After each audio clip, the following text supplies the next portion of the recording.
Assalamualaikum warahmatullahi wabarakatuh. Salam kenal dengan Bu Leli di sini. Bagaimana kabar kalian hari ini? Semoga selalu menyenangkan ya. Tetap semangat belajar dan jaga kesehatan.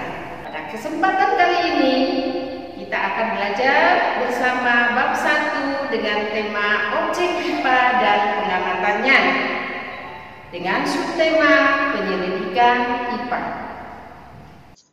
Anak-anak, berikut ini adalah kompetensi dasar 3.1, yaitu kalian mampu untuk menerapkan konsep pengukuran berbagai besaran yang ada pada diri sendiri, makhluk hidup lainnya, dan benda-benda di sekitar, serta pentingnya penggunaan satuan standar baku dalam pengukuran. Baiklah anak-anak, sebelum kita memulai pelajaran ini, marilah kita berdoa terlebih dahulu. Semoga pembelajaran kali ini dilancarkan dan kita dimudahkan untuk menguasai materi yang akan dibahas. Berdoa mulai. Berdoa selesai. Selamat, kalian telah menjadi peserta didik kelas 7 di sekolah menengah pertama. Saatnya kamu mempelajari lebih dalam lagi tentang benda-benda yang ada di sekitarmu. Benda-benda yang ada di sekitarmu dapat dipelajari melalui mata pelajaran ilmu pengetahuan alam atau kita kenal dengan singkatan IPA. IPA adalah ilmu tentang segala sesuatu yang ada di alam semesta. Pada bab ini, kalian akan mempelajari apa yang diselidiki dalam IPA, bagaimana melakukan pengamatan, dan mempelajari pengukuran sebagai bagian dari pengamatan dan observasi. Langkah awal untuk mempelajari benda-benda di sekitar kita dapat kita lakukan melalui pengamatan atau observasi. Sekarang, coba kalian lakukan kegiatan pengamatan pada teman atau orang di sekitarmu yang ada pada lembar kerja.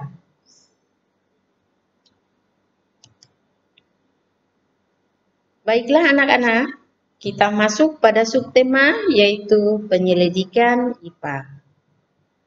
Kegiatan pengamatan terhadap temanmu yang telah kamu lakukan, hasilnya berupa deskripsi, misalnya tinggi badan, rambut hitam, kulit coklat, hidung mancung, mata sipit, dan lain-lain. Dengan hasil pengamatan ini, berbagai pertanyaan lainnya akan muncul. Misalnya, berapa tinggi badannya? Berapakah massa tubuhnya? Dengan demikian, kamu perlu melakukan penyelidikan lebih lanjut, sehingga akan memperoleh pemahaman yang lebih lengkap tentang teman tersebut. Dengan cara inilah IPA akan berkembang. Penyelidikan ilmiah IPA melibatkan sejumlah proses yang harus dikuasai, antara lain sebagai berikut. Yang pertama, pengamatan. Pengamatan adalah menggunakan panca indera, termasuk melakukan pengukuran dengan alat ukur yang sesuai. Pengamatan dilakukan untuk mengumpulkan data dan informasi. Yang kedua, membuat inferensi. Membuat inferensi meliputi merumuskan penjelasan berdasarkan pengamatan.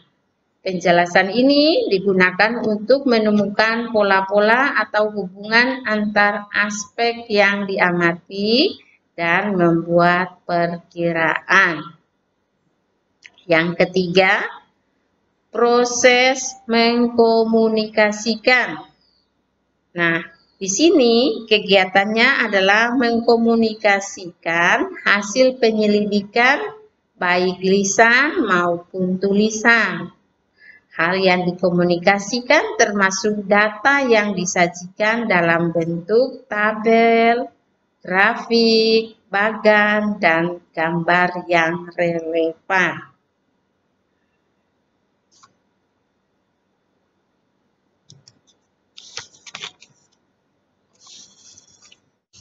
Anak-anak, keterampilan melakukan pengamatan dan mencoba menemukan hubungan-hubungan yang diamati secara sistematis seperti yang telah kamu lakukan sangatlah penting. Dengan keterampilan ini, kamu dapat mengetahui bagaimana mengumpulkan fakta dan menghubungkan fakta-fakta untuk membuat suatu penafsiran atau kesimpulan.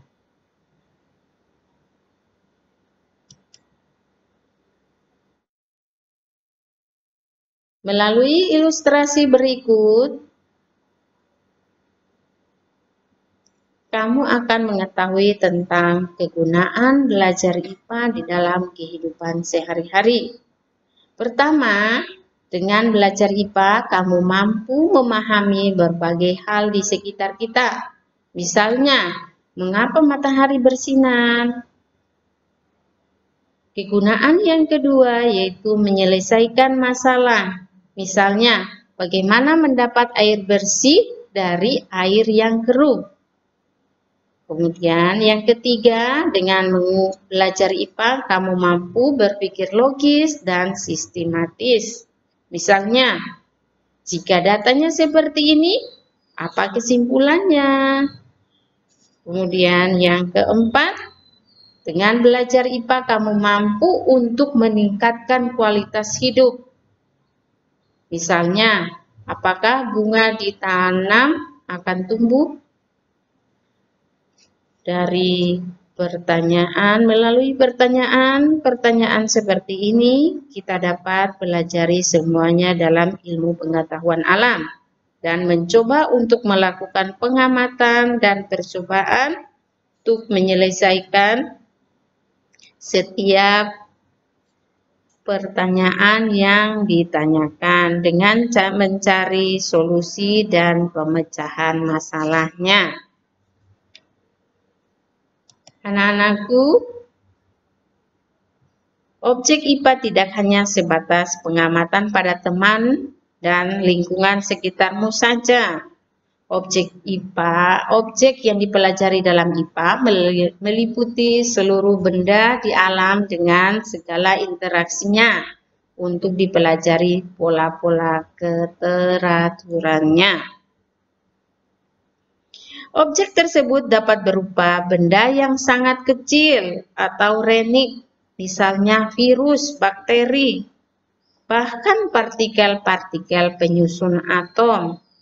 Juga dapat berupa benda-benda yang berukuran sangat besar, misalnya lautan, bumi, matahari, bahkan jagat raya ini.